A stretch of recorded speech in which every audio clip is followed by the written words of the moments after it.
నిరుద్యోగులకు good news. Central railway recruitment సెల్లో భాగంగా 10వ తరగతి అర్హతతో ఖాళీగా 2424 పోస్టుల భర్తీకి దరఖాస్తులను ఆహ్వానించింది. ఈ మేరకు వివిధ అప్రెంటిస్ పోస్టుల భర్తీకి నోటిఫికేషన్ విడుదలైంది. అధికారిక వెబ్సైట్ rrccr.comలో ఆగస్టు 15లోగా దరఖాస్తు చేసుకోవాలని నోటిఫికేషన్లు కోరింది. 10వ తరగతిలో 50% మార్కులతో పాస్ అయిన వారంతా ఈ పోస్టులకు దరఖాస్తు చేసుకునేందుకు అవకాశం ఉంది.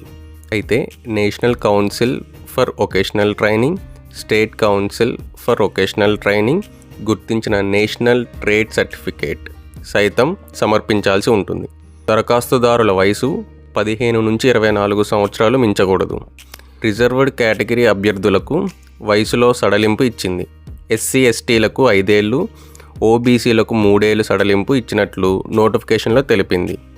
వయోపరిమితికి జూలై 15 కటాఫ్ తేదీ పేర్కొంది.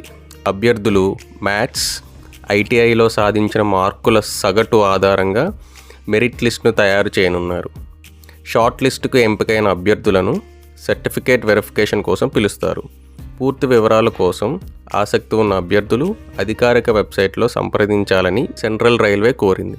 ఈ సమాచారం కనుక మీకు నచ్చినట్లయితే మన సమాచార్ యూట్యూబ్ ఛానల్ని సబ్స్క్రైబ్ చేసుకోండి. Thanks for watching.